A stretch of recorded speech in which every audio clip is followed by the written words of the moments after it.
Universiti yang ada dalam negara sama ada awam ataupun swasta mengambil kesempatan untuk memperkenalkan kursus-kursus micro credential.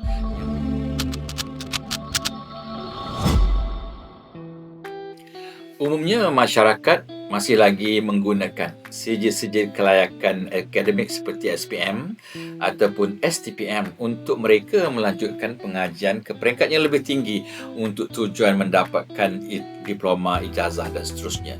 Dan kita juga sedar pada hari ini ramai dalam kalangan masyarakat muda pada hari ini tidak berminat untuk mengambil SPM, dan kalau kita lihat statistik yang dikeluarkan oleh pihak kementerian 2-3 tahun yang lepas, sekitar 10,000 pelajar-pelajar ataupun generasi muda tidak mengambil SPM. Kemudian yang setahun seterusnya sekitar 8,000. Dan saya pasti mereka ini, kumpulan ini akan berminat untuk kembali masuk mengikuti pengajian-pengajian tinggi mereka di universiti.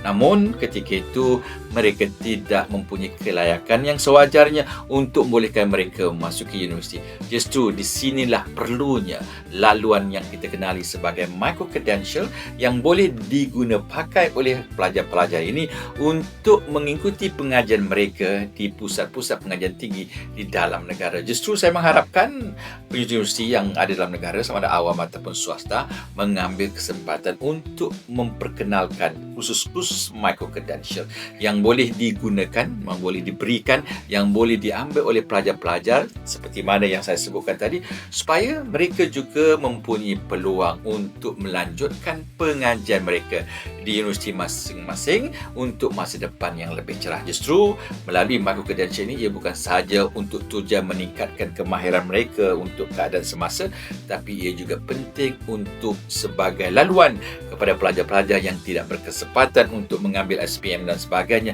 untuk memasuki universiti di masa-masa akan datang. Justru untuk mendapat maklumat lanjut tentang bagaimana micro credential boleh digunakan sebagai laluan untuk memasuki universiti, boleh rujuk kepada lawan web MQA.